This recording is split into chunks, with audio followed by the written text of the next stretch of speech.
Ok, alors on a mis en place notre Bootstrap, donc à l'attaque. Ok, j'ai souvent dit que Bootstrap c'est le champion du responsive. Mais pour permettre ce responsive, on va devoir utiliser le meta tag viewport. J'écris meta name égale viewport. C'est quoi le viewport? Vous pouvez l'imaginer comme l'espace visible de nos pages web. Ok, on va lui donner comme attribut content width égale device width. Ok, ce que je viens de faire là, c'est que je viens d'initialiser la largeur de notre viewport à être celle du device. C'est-à-dire que la largeur de notre viewport sur smartphone, ça sera la largeur du smartphone, sur tablette, la largeur de la tablette, et sur desktop, la largeur du desktop. Ensuite, initial scale, le niveau de zoom initial, on va le mettre à 1. Voilà. À chaque fois que vous allez faire un projet qui utilisera du Bootstrap, vous devrez mettre ce meta tag viewport avec ses valeurs.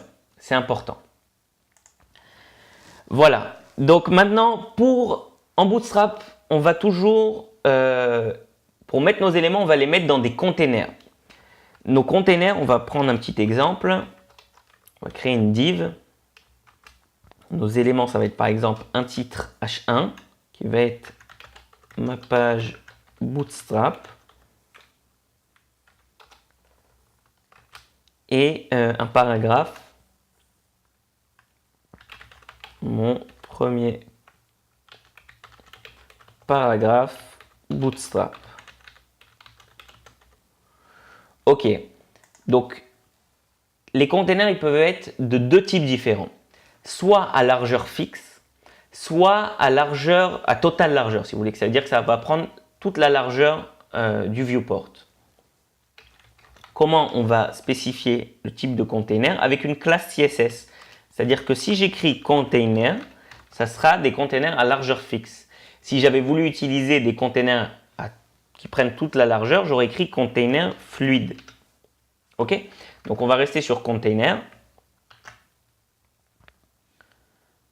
Voilà, et on va lancer notre page dans le navigateur, index.html. La voilà. Ok? Donc vous voyez bien que notre page, pardon, on va mettre là comme ça.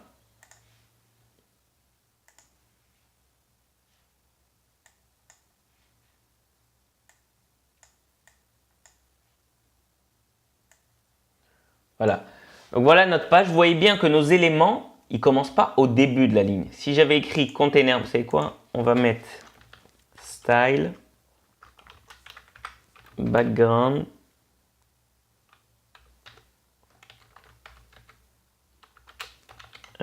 red. Voilà, c'est pour que vous voyez bien cette div. Je vais donner un background rouge. Donc, on voit bien que notre div, elle est centrée par rapport à notre page. Voilà toute la largeur de notre page.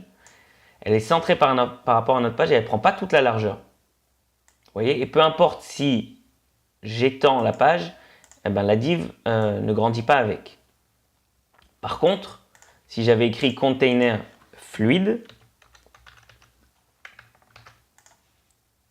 alors là, ma largeur prend la div prend toute la largeur de la page et grandit et diminue avec. C'est ça container fluide. Donc voilà pour les deux différents types de containers en Bootstrap.